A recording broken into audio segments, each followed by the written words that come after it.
Yede dulu chok doj ben. Uya jago mualim yal muraja bani.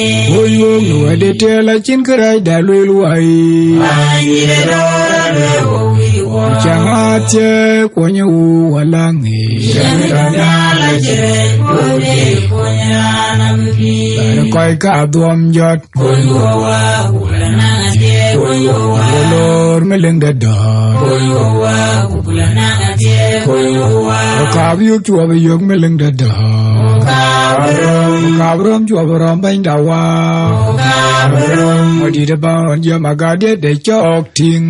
Agada bani media ting bani media. Daudan wakinjal unde melega balayo telelum naga duwadai. Yurani te kungo utunu. Yede dulu chok doj ben. Uya jago mualim yal muraja bani. Oyo luade tela chin kerai dalu luai. Anjir dora lewi wa. Jangatye konya walangi. Jantana lajre kode konya nampi.